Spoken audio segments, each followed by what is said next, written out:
Selamat datang di channel pendidikan bahasa Inggris Pro L. Kali ini kita akan membahas tentang indirect atau reported speech.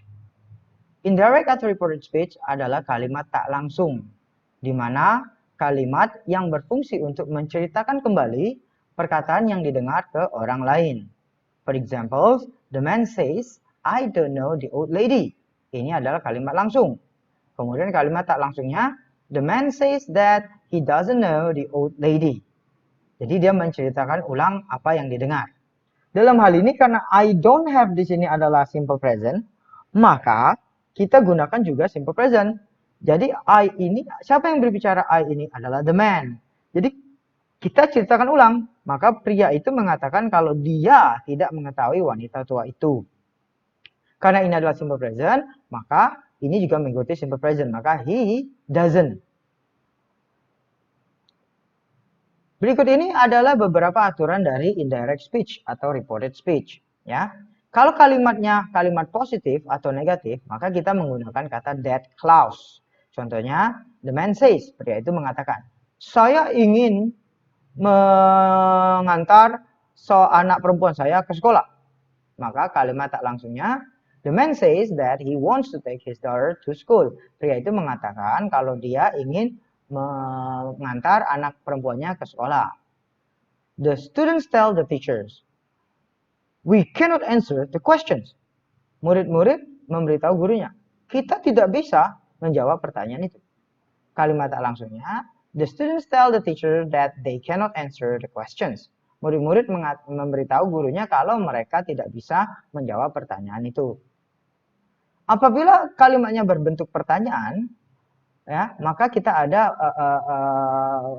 bentuk tersendiri. Jadi kalau ada yes no question atau pertanyaan yang mempunyai jawaban yes atau no, maka kita gunakan if atau whether. Jadi boleh pilih, bisa menggunakan if atau menggunakan whether, yang artinya apakah.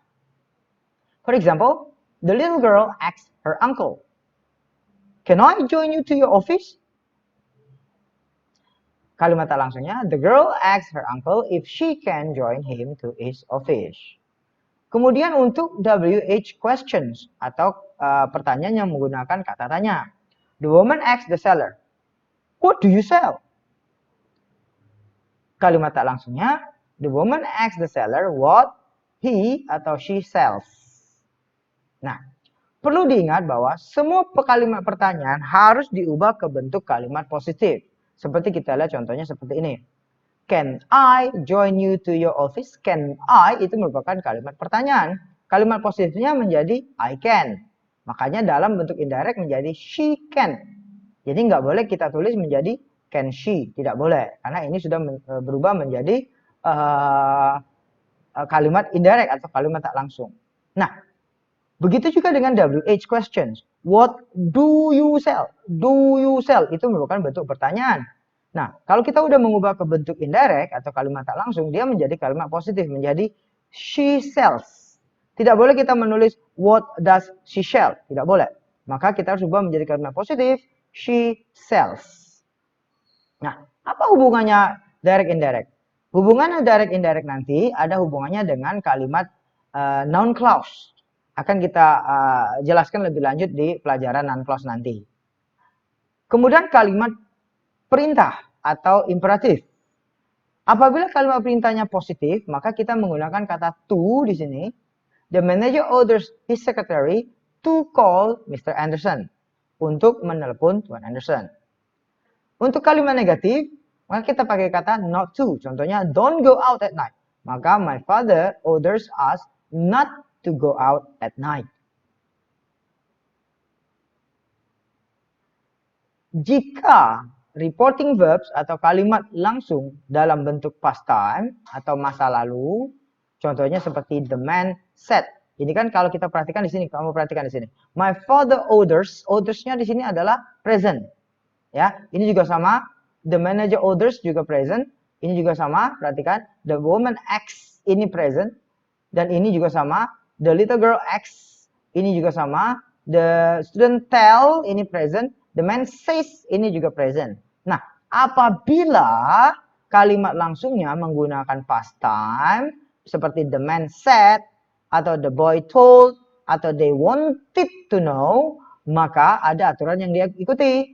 Berikut aturannya.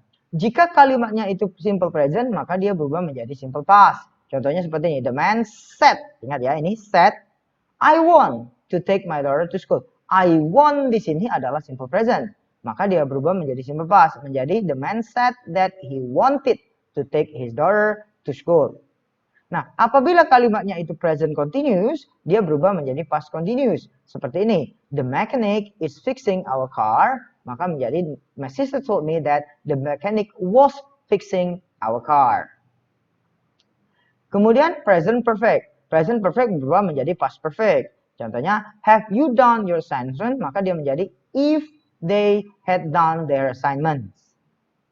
Kemudian present perfect continuous. Maka berubah menjadi past perfect continuous. Maka contohnya seperti ini. I have been waiting for hours. Maka menjadi the man said to the lady that he had been waiting for hours. Untuk simple past, dia berubah menjadi past perfect juga.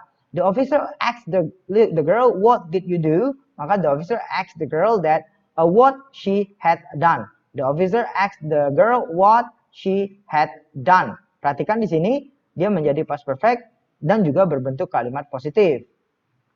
Untuk past continuous, dia berubah menjadi past perfect continuous. Contohnya, I was eating my lunch yesterday. George said that he had been eating his lunch the day before. Untuk past perfect tetap menggunakan past perfect. Untuk simple future dia berubah menjadi simple past future. For example, the doctor explained to the patient, I will take your blood type. Maka the doctor explained to the patient that he will take his blood type. Untuk future continuous berubah menjadi past future continuous. The old lady asked the man, will you be waiting for me in the evening? The old lady asked the man if he would be waiting for her in the evening. Untuk modals, kalau dia menggunakan can, berubah menjadi could. Karena bentuk lampau dari can adalah could. Maka the little girl said, I can't come to the party. Maka the little girl sadly said that she couldn't come to the party. May berubah menjadi might. My daughter asked me, may I go with my friends? My daughter asked me if she might go with her friends. Shall berubah menjadi would. We shall meet Mr. Smith. Maka they said to the guard that they would meet Mr. Smith. Must berubah menjadi had to. Ya, you must drink the medicine. Maka the doctor told him that he had to drink the medicine. Could tetap menggunakan could. Kemudian might tetap menggunakan might. Should tetap menggunakan should. Would tetap menggunakan would. Ought to tetap menggunakan ought to. Nah, sebagai catatan, apabila kalimatnya merupakan general truth atau kebenaran umum, maka tensesnya tidak berubah. Contoh misalnya, Amanda said, it is cold in winter. Nah, walaupun di sini bentuknya lampau, dan it is cold in winter ini adalah present, tetapi in winter, di musim dingin, itu selalu dingin. Makanya dia tidak terjadi perubahan tenses. Maka menjadi Amanda said that it is cold in winter. Ada sedikit perubahan untuk beberapa kata keterangan dalam keadaan tertentu. Jadi kalau ada kata keterangan this, dia berubah menjadi that. Here berubah menjadi there. Ago berubah menjadi before atau earlier. Tomorrow menjadi the following day atau next day. Yesterday, the previous day atau the day before. Last menjadi before. Today menjadi that day. Now menjadi then. For example, seperti ini. The boy said, I am eating now. Dia menggunakan kata now. Maka indirectnya, the boy said that he was eating then. Now berubah menjadi then. The woman spoke to the man, I came here yesterday. The woman spoke to the man that he had come here berubah menjadi there, come there. Yesterday menjadi the day before. Miss Janice said, I visited the place last week. Miss Janice said that he had visited the place the previous week. Last week berubah menjadi the previous week. The librarian told us, leave your shoes here. The librarian told us to leave our shoes there. Mr. Anderson said today is holiday. Mr. Anderson said that day was holiday. Demikian penjelasan tentang indirect atau reported speech. Jika ada pertanyaan silakan komen di bawah. Semoga bermanfaat.